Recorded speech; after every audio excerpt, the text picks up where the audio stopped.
Бидний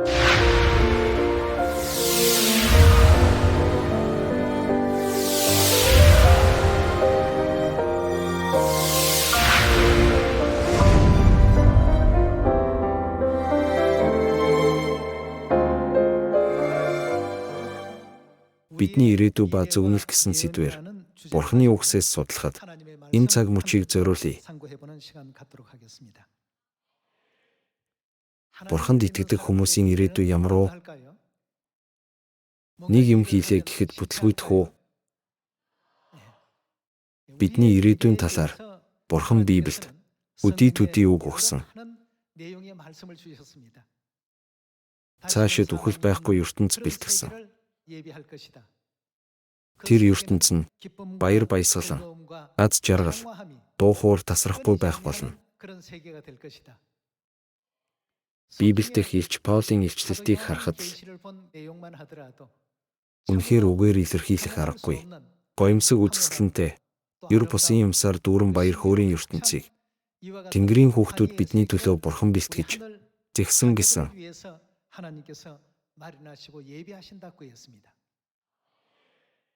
2000 жилийн өмнө дэлхийд ирэхдээ Есүс миний эцгийн гэрт орон байр олон бий гэсэн. Есүс бас бидэнд орон байр бэлтгэхээр Тэнгэр рүү явлаа гэж ч бас зааж өгсөн байдаг. Бурхны бидэнд зориулж бэлдсэн орон байр ямар болоо? Одоогийн амьдралтай харьцуулшгүй сайхан, ивэлтэй ертөнцийг бидний төлөө бэлдэж, зэхэж байгаа. Мөн эдгээрийг хэрэгжүүлэхийн төлөө Бурхан Библиэд олон зөвнөл ашигласан байдаг. Хүмүүс зөвхөн бодит амьдрал дээр тулгардаг бэрхшээл зовлонгоор л ирээдүгээ цөхрөм, зовлонтой гэж үзэх хандлагатай байдаг.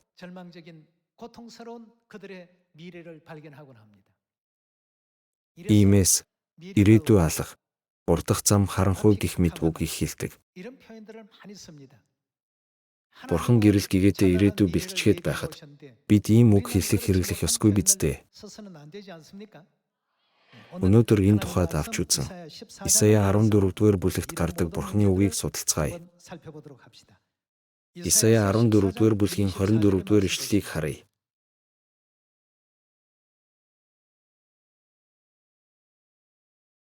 Хорин4-р ишлэл.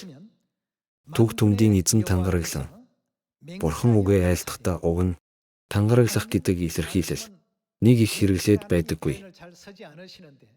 Гэтэл энд тангараглан гэж хүртэл айлтаад араас нь ямар үг үлдээснийг харъя. Түг түмдийн эзэн тангараглан үнэхээр бодсон хэрэг минь яан гэж байна.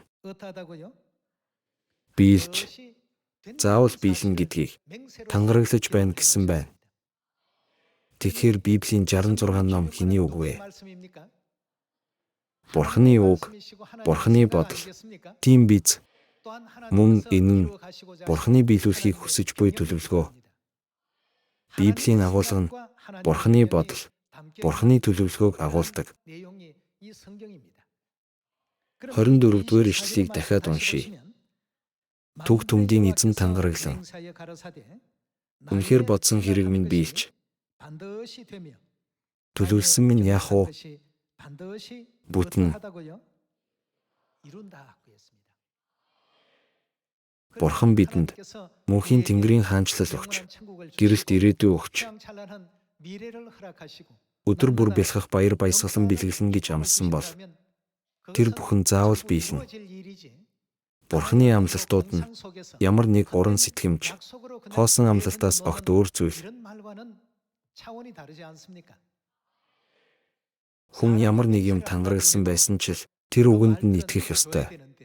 Гэтэл энэ хэн тангарагласан тангараг вэ? Бурханы тангараг. Энэ бүхэн биелж гүйцэлдэх нь гарцаагүй гэдэгт бид туйлаас итгэх ёстой. Ийм бат итгэлээр бид Бурханы бидэнд өгөхөөр амласан шагналын төлөө идэвхтэй гүйх ёстой. Эхлээд бидний ирээдүйн талаарх Бурханы харуулсан үгсийг Илчлэл 21-р бүлгийг нээгээд харцгаая. Илчлэл 21-р бүлэг. .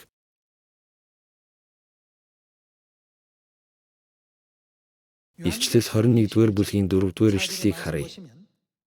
Тэр тэдний нүднээс нулимс бүрийг нь арчина. Тэнд цаашид үхэл гэж байхгүй.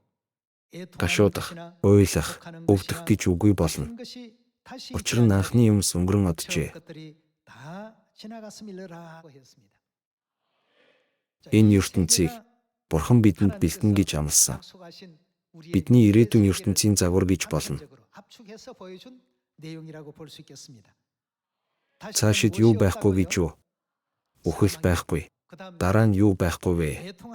Гашуудах юм байхгүй. Дараа нь уйлах гэж ч байхгүй. Мөн өвдөх гэж юмч байхгүй ертөнцийг бидний төлөө бэлтгэж бий болгож байгаа. Одоо энэ дэлхий дээр бол зовлонтой юм ч их, өвдөж зовох юм ч их, шаналж туйлдах юм ч ихтэй амьдарч байгаа ч хожим бидний явах Бурханы хаанчлал бол цаашид өвдөлт байхгүй, зовлон байхгүй, гашуудал байхгүй, буниг байхгүй газар. Бүр нарийн тайлбарлал өтөлж хөгшрөх гэж юм байхгүй. Нас ахих гэж юм байхгүй. Цаг хугацаа орон зайн хязгааргүй ертөнцид мөнхөд Бурхантай хамт байж бидний явах газар болгонд баяр хөөр, аз жаргал, догдлол дүүрэн амьдрал бидэнд өгнө гэсэн. Энэ нь хэний бодол вэ? Бурханы бодол, Бурханы төлөвлөгөө. Түг түмдийн эзэн тангараглан үнэхээр бодсон хэрэг минь яаж гисэн бэ? Биелж төлөвлөсөн минь яах вэ? Заавал бүтэн гэсэн байна. Эдгээр нь Бурханы дахин тангараглаж баталгаажуулсан бидний ирээдүйн байдал. Бид ихэнхдээ зөвхөн өнөөдрийн өөрийнхөө төрх, өнөөдрийн өөрийн байгаа нөхцөл байдлыг л бодон өөрийгөө бухимдал, гомдол, зовлонд оруулдаг. Гэхдээ бид иймэрхүү байдалд огт автах ёсгүй. Бидний ирээдүйн амьдрал тийм биш. Тэр гэрэл цацрах газар, тэр сэтгэл татам газар, тэр гайхалтай ертөнцид орж чадахгүй бол хичнээн харамсалтай. 5-р ишлэлээс цааш нь үргэлжлүүлэн уншийе. 5-р ишлэл. Синтид залрагч, харагтун, би бүх юмсыг яаж байна вэ? Шин болгож байна гээд. Одоогийн байгаа ийм байдлаараа амьдрахгүй. Шинэ ертөнцид амьдрах нь байна. Энэ мах цустаагаар явах ертөнц биш. Сүнсний ертөнцид бүх юмсыг шин болгож байна. Бичигтун, эдгээр үгс, итгэмжид бөгөөд үнэн гэв. Ийм л ертөнц рүү Бурхан биднийг хөтлөж байна. 7-р ишлэлийг харцгаая. 7-р ишлэлийг уншийе. Ялагч нь үүнийг өвлөх бөгөөд би түүний Бурхан болж тэр миний хүү болно. Харин хулчгар, итгэлгүй, жигшүүрт, алуурчид, завхаарагчид, мэрэгчид, шүтээнд мөргөгчд болон бүх худалчуудад ногдох хувь нь 2 дахь үхэл буюу хөхөр галаар шатаж буй нуур юм гэв. Бид иймэрхүү хүмүүс болох ёсгүй. Харин Бурханы бидэнд харуулсан гэрэлт, гайхамшигт ертөнцид очих ёстой. Та бүхэн тэгж бодохгүй байна уу? 22-р бүлэг рүү очие. 22-р бүлгийн 1-р ишлэл. Тэр надад Бурханы болон Бурганы синтинээс гарах болор мэд гялалдсан. Амийн усны голыг үзүүлсэн нь гудамж дундуур урсаж байв. Голын 2 талд 12 төрлийн үр жим сургуулан цар бүр үр жимсээ боловсруулж буй амийн мод байлаа. Тэр модны навчс нь үндэстнүүдийг эдгэхийн тулд байв. Тэнд цаашид ямар ч хараал байхгүй болно. Мөн Бурхан ба Хурганы синти тэнд байж зарц нар нь түүнд үйлчлэнэ. Тэд түүний царайг харна. Түүний нэр тэдний духан дээр байх болно. Тэнд цаашид шүн болохгүй. Эзэн Бурхан тэднийг гийгүүлэх учраас тэдэнд дингийн гэрэлч, нарны гэрэлч хэрэггүй болно. Тэгээд тэд үеийн үед хаанчлана. Энэ дэлхий дээрх бидний амьдрал, нийгмийн байдал, байр суурь, харилцан адилгүй байж болох ч Тэнгэрийн хаанчлалд бидний амьдралыг Бурхан хэдийн тодорхойлсон байгаа. Энэ итгэлийн цаг хугацаа бидний итгэлийн амьдрал дуусвал бид хаашаа явах вэ? Мөнхийн Тэнгэрийн хаанчлал. Тэнгэрийн хаанчлалд зүгээр нэг Тэнгэрийн ард түмэн байх юм биш. Үеийн үед хаанчлуулна гэж бичсэн. Тиймээс бидний одоо алхаж байгаа энэ итгэлийн амьдралын хорон бүр бол биднийг Тэнгэрийн хаанчлалд хаанчлуулах гэж Бурхны өгсөн цаг хугацаа юм. Үүнийг бодоод бид өнөөдрийн зовлон зүдгүүр, өнөөдрийн уй гашуу, өнөөдрийн бэрхшээлийг ч даван туулж, эцэст нь Бурхны хаанчлалд орох учиртай.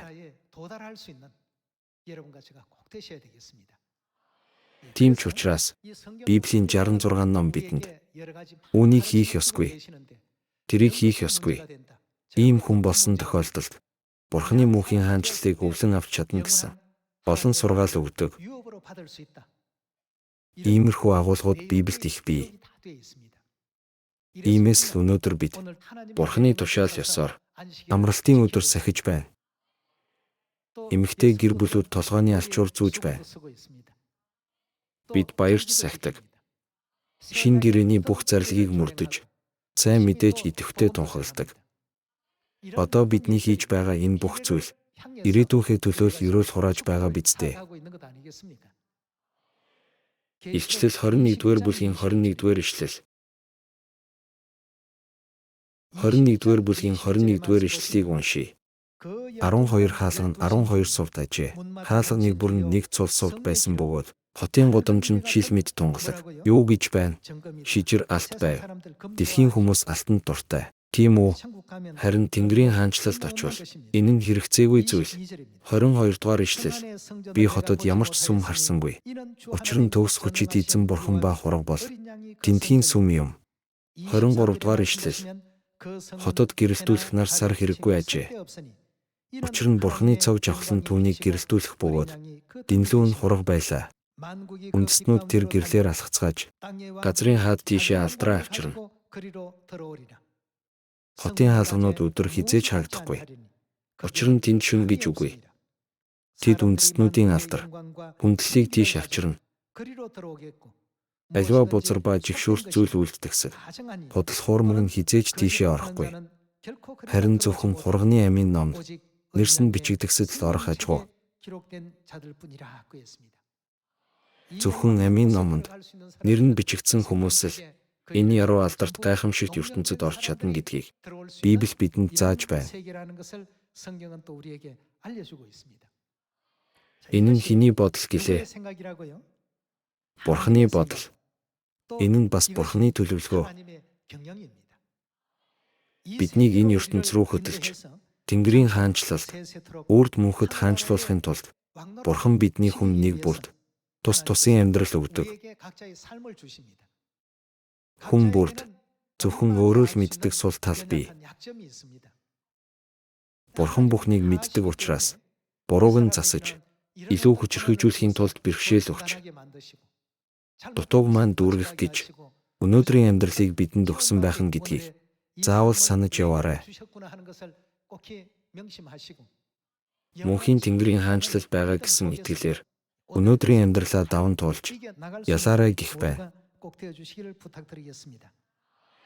Тийм учраас Библи биднийг Тэнгэрийн орноос энэ дэлхийд ирсэн харь хүн, төрс өөршигч гэж илэрхийлдэггүй гэж юу? Еврей 11-р бүлгийг нээцгээе.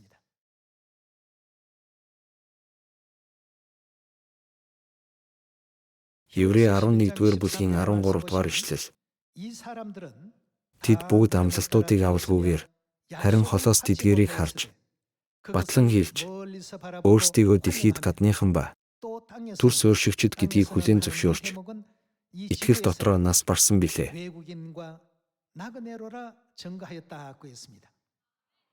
Тэд энэ дэлхийд амьдрахдаа энэ дэлхий бол миний их нутаг биш, мөнхийн гэр маань биш гэж өөрсдийгөө харийнхан төрс өөршигчд гэж тодорхойлсон. 14-р ишлэлийг харцгаая. Учир нь тийм ярьдаг нь их нутаг хайж буугаа тодорхой харуулдаг. Үнэн дээр тэд гарч явсан нутгаа санаж байсан бол тэдэнд буцах боломж байх байсан. Харин тэд үлэмжээр нутгийг хүсэж байв. Тэр бол ямар орон бэ? Тэнгэрлэг орон мөн. Үлэмжээр нутаг. Мөнхийн Тэнгэрийн хаанчлал бол бидний буцах мөнхийн их нутаг. Энэ дэлхий дээр амьдарч буй хүмүүсийн дийлэнх нь хаанаас ирснээ мэдэхгүй, хаашаа явхаач сайн мэдэхгүй. Гэвч Бурхан бидний оршин тогтнох, эхлэл төгсгөлийг мэддэг. Бүх зүйлийг мэддэг Бурхан бидний их нутгийг хаана байгаа гэж юу?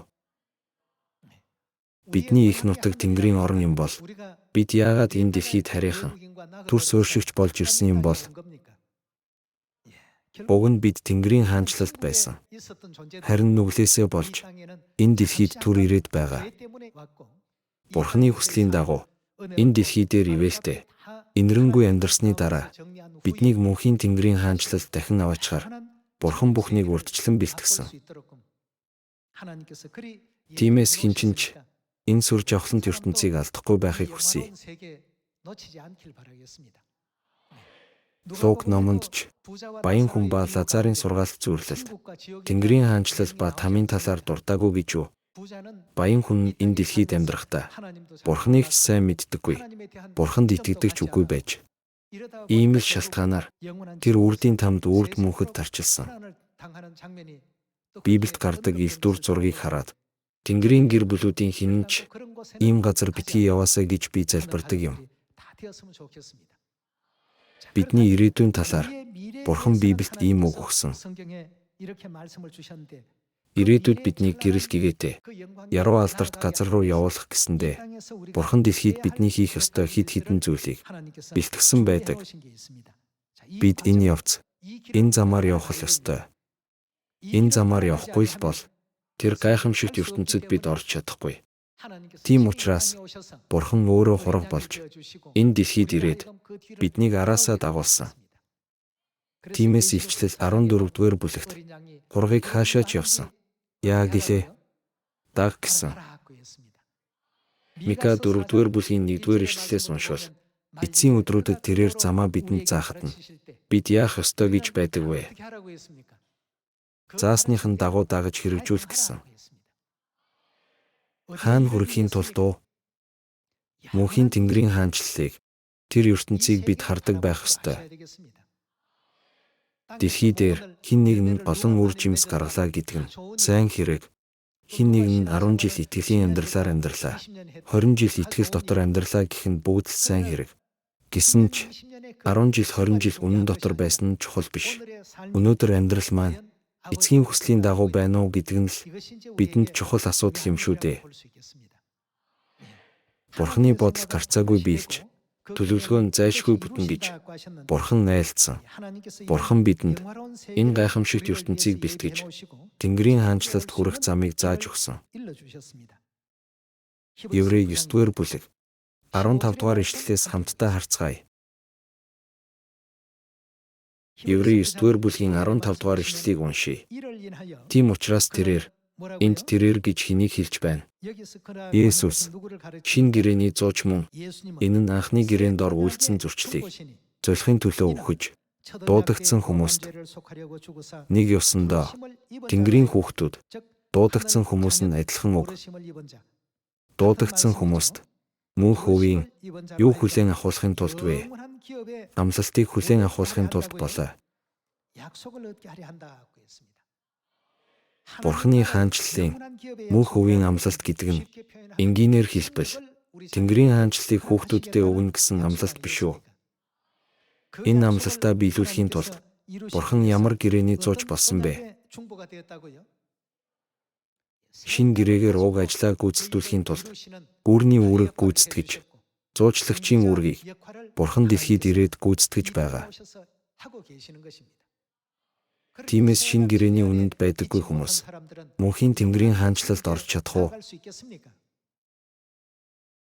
Иймээс л бид энэ шинэ гэрээний үннийг дагаж, мөрдөж, хэрэгжүүлэх ёстой. Бид амралтын өдөр Алгасал баяр.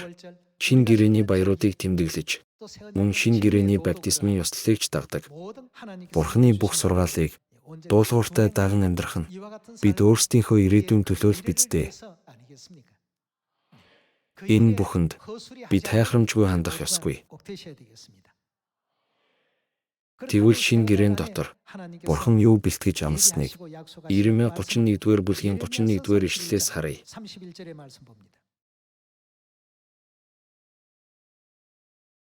31-р бүлгийн 31-р ишлэл. Эзэн тунхаглаж байна. Харагтун Израилийн гэр ба Юдагийн гэртээ би юу байгуулна гэж байна. Шинэ гэрээ байгуулах өдрүүд ирж байна. Бурхан хүн төрлөختөнд шинэ гэрээ өгсөн шалтгаан нь бидэнд мөнхийн Тэнгэрийн хаанчлалыг өвлүүлж өгөх гэсэндээ тэр юм. Ийм учраас л Бурхан шинэ гэрээний үннийг энэ дэлхийд авч ирсэн биш үү? Гэтэл хүмүүс шинэ гэрээний амралтын өдрийг тэмдэглэдэг үү? Үгүй. Шинэ гэрээний алгасал баяр сахидаг уу? Тэдэнд шинэ гэрээний Сион байгаа юу? Шинэ гэрээний баярууд бий юу? Тэдэнд эдгээрийн аль нь ч байхгүй. Библийн 66 номны бүх амлалтууд өнөө үеийн Сионы хүүхдүүдэд өгсөн Бурханы амлалт. Тийм биз? Тиймдээ л бид Бурханы бидэнд зориулан бэлдсэн ивэлтэй сайхан ертөнц рүү хамтдаа явцгаая гэсэн санаагаар тунхаглаж байгаа биш үү? Иеремия 31-р бүлгээс үргэлжлүүлэн судлая. 31-р бүлгийн 33 дугаар ишлэл рүү очие. Гэвч тэр өдрүүдийн дараа Израилийн гэртээ миний байгуулах гэрээ энэ юм гэж эзэн тунхаглаж байна. Би хуйлаа тэдний дотор хийж, би тэдгэрийг зүрхэн дээр нь бичнэ. Би тэдний Бурхан, тэд миний ард түмэн болно. Би хуйлаа тэдний дотор хийн гэсэн байна. Ямар хууль билээ? Шинэ гэрээний хууль. Энэ ч бас гарцаагүй биелэх ёстой. Бурханы бодол, төлөвлөгөө юм шүү дээ. 34-р ишлэлийг уншийе. Хүн бүр хөрштөө, ах дүүдээ, эзнийг мэд гэж заахгүй. Учир нь өчүүхнээсээ агуун хүртэл тэд бүгд намайг мэдэх болно гэж эзэн тунхаглаж байна. Учир нь би тэдний юуг уучлах нь уу? Хилэнцгийг уучлж, нүглийг нь дахин ис санана. Бидний бүх гим нүглийг шинэ гэрээгээр Бурхан уучлж, устгах нь гэжээ. Шинэ гэрээ бол бидний ирээдүйг гэрэлтүүлдэг. Нандин үнэн учраас л бид шинэ гэрээний амралтын өдрийг сахиж, шинэ гэрээний алгасал баярыг тэмдэглэдэг биз дээ. Бидэнд оногдох ирээдүй бол үнэхээр сайхан ирээдүй, гэрэлт ирээдүй. Хэдий бид энэ ертөнцид өндөр албан тушаалд хүрч чадахгүй байлаач, Бурхан бидний ирээдүйг Тэнгэрийн хаад болохоор төлөвлөж байгаа. Тиймээс зөвхөн өнөөдрийн амьдралтай л зуралдаад байхаас илүү Тэнгэрийн хаанчлалыг хараад гүйцгээе. Хүнд оногдсон цаг хугацаа 70 жил. Хэрв хүч чадалтай бол хэдэн жил гэлээ. Хүмүүн бидний дундаж наслалт ийм. Энэхүү 70-аас 80 жилийн хугацаанд Бурханы шинэ гэрээний үннийг сурсан хүмүүс, үнэхээр өрөөгдсөн хүмүүс. Гэхдээ ийм өрөөлийг хараахан аваагүй олон хүн байгаа учраас Бурхан самаар дэлхийн хязгаар хүртэл энэ сайн мэдээг тунхаглах гэсэн биш үү? Идэвхтэй тунхаглацгаая. Тунхагласнаар харанхуй ертөнцид амьдарч буй хүмүүсийг гэрэлт ертөнц рүү хөдөлж, хамтдаа гэрэлт ирээдүй рүү гар гараасаа хөдлөлцөн алхъя. Бид шинэ гэрээний үнэнд байна. Бидэнд мөн шинэ гэрээний бодит болох Тэнгэр их маань бий. Тэгвэл дэлхий дээр үүнээс илүү яруу алдарт газар байна гэж юу? Ийм сайхан газар болохоор л Бурхан бидэнд танилцуулсан биш үү? Бурхан биднийг хаашаа ор гэсэн бэ? Ийм сайхан гэрэлт ирээдүйг бэлтгэсэн Бурханы дуу хоолой нь бид чих тавих ёстой. Иеремия 4-р бүлгийн 5-р ишлэлийг харцгаая. 4-р бүлгийн 5-р ишлэл. Юдад зарлан Иерусалимд тунхаглахдаа нутагт бүрээ үлээ. Чангаар хашгирч цугларцгаа бэхлэгдсэн хотууд руу явцгаая гэж хэл. Тэр бэхлэгдсэн хотынх нь нэр юу билээ? Сион. Сион тийш тугаа босго. Хоргодох газар хай. Бүү зогс. Бэхлэгдсэн хот Сион руу хурдан ор гэж Библиэд зааж байна. Бурхны айлдсан үгийг бид яах ёстой вэ? Сион бол үнэхээр гэрэлтэй, сүр жавхлантай, гайхалтай газар юм. Сионд Бурхан мөнх амийн өрөөлж өгч, авралж хайрлаж, нүглийн уучлалын ивэлж өгнө. Тийм үү? Та бид одоо Сионд байгаа юу? Тийм ээ, бид Сионд байна. Биднийг Сион руу дуудсан Елохим Бурхан болох эцэг Бурхан их Бурхандаа мөнхийн талархал, хүндэтгэл, яруу алдар өргөж, бидний төлөө зөвнөсөн ирээдүйд үргэлж анхаарлаа төвлөрүүлдэг байцгаая. Өнөөдөр надад ийм бэрхшээл тулгарч байна. Үүнээс болоод шаналж байна. Би ингэж зовж байна гэж бодоод одоогийн зовлондоо л автаад байвал ирээдүгээ алдаж мэднэ. Тэнгэрийн гэр бүлүүдийн маань нэгэн ч үйлдэлгүй бүгдээрээ цаашид үхэл байхгүй, уй гашуу байхгүй, зовлон байхгүй, цаг үргэлж баяр баясгалан, баяр хөөрл ундрах, яруу алдарт Тэнгэрийн хаанчлалд үеийн үед мөнх ам, аз жаргал идлээсэй гэж хүсэх байна. Бидний их нутаг хаана байгаа гэлээ? Еврей 11-р бүлгийн 13-р ишлэлээс уншвал Тэнгэрийн хаанчлал гэж байдаг. Тэнгэрийн хаанчлалыг алдахгүй байцгаая. Тэнгэрийн хаанчлал явуулахын тулд шин гэрээний үннийг бидэнд зааж сургасан эцэг Бурхан их Бурхандаа мөнхийн талархал, хүндэтгэл, яруу алдар өргөдөг Тэнгэрийн гэр бүлүүд болоорой. Үгээр өнөөдрийн сургаалаа дуусгая. Баярлалаа.